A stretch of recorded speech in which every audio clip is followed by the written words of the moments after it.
Let me bring in Keith Pitt, the Nationals MP and former Resources Minister. Good to talk to you, Keith. Sorry to start on such a pessimistic outlook, but I want to get your thoughts on energy and energy policy because the CSIRO and AEMO put out their latest version of the GenCost Report today, supposed to weigh up the relative costs of all the energy inputs.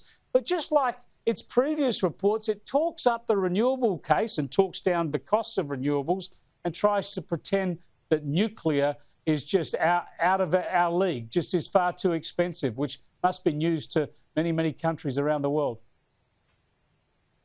Oh, Chris, who would have thought it? Electricity generation is all equal, but some are more equal than others. I think the CSIRO, unfortunately, has done some real damage to their reputation here.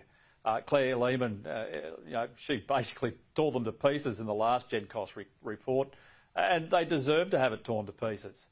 This idea that you can utilise the existing generation as your backup for reliability for an unreliable generation system in solar and wind, not put that factor into your cost and then do it sometime in the future maybe, leave out half of the stuff. It's all about getting an outcome.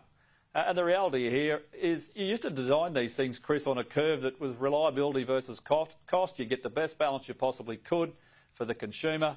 Well, now it's all about the fuel source. Labor just wants to be able to say they got rid of coal. I mean, you could offset coal generation right now if you wanted to and keep all of those generators, which are incredibly cheap to run, and it'd be good for the country. Yeah, it's just getting worse. I mean, there's so many subsidies and rules in place that favour renewables and a lot of government spending as well. And of course, nuclear energy is illegal. Therefore, you can't even get any market testing of any proposals. Let's have a look at what the Minister, Chris Bowen, had to say today.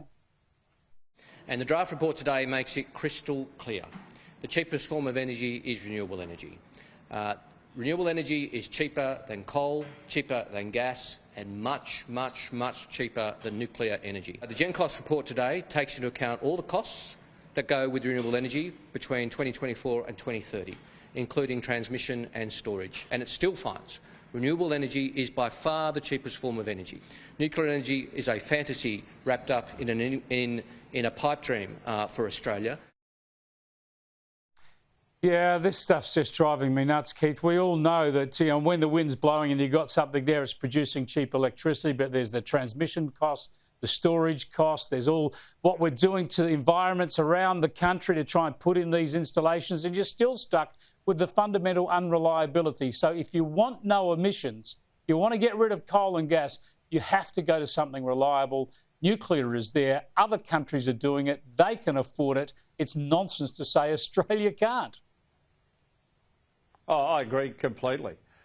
Chris Bowen, he just sticks to his talking points like glue, unfortunately. If you look at the UAE, they've just built 5,600 megawatts of nuclear generation capacity for $24 billion US. So anyone with a calculator there, you can work that out pretty quick. I think it's somewhere between 4 and 5 million a megawatt installed. But those plants will run for 60 or 70 years. Wind and solar, you imagine if these were up in the far north when that cyclone crossed, the damage that would be done, the damage that it would do to recovery for the people in the north. This is a really tough country, Chris. We have bushfires, we have cyclones, we have storms. We've got to build generation that actually can get through those things without too much damage. It is all about reliability, it is all about cost, but not for the Federal Labor Party. For them, it's all about ideology, and that is all that matters.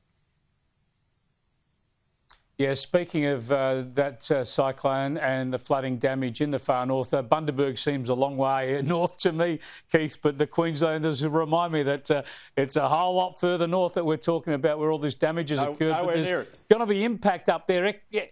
Yeah, there's going to be economic impacts, of course, for the locals, tourism and the farmers there, and that's going to be felt right across the country, apparently, with some higher costs for foodstuffs because of what's been knocked out by the flooding.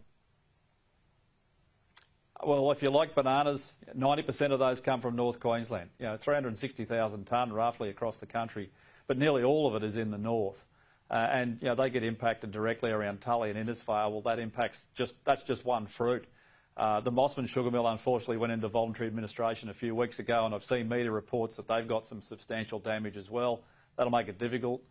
Sugar cane, it'll recover if you can actually get it out of the water, assuming it's not washed away on river flats or something similar. So yeah, it'll be a challenging time for agriculture up there. It will certainly impact prices. We've got lots of other places that grow mangoes, Northern Territory and others. So where it's spread, where the risk is spread, the impact shouldn't be too bad. But all I can do is encourage all of your viewers, Chris, get up there as soon as the roads are open and it's safe. Spend some money in the north. Yeah, good on you, Keith. And Shane, thanks for being a regular throughout the year. Hope you and your family have a great Christmas and terrific New Year, Keith. Same to you.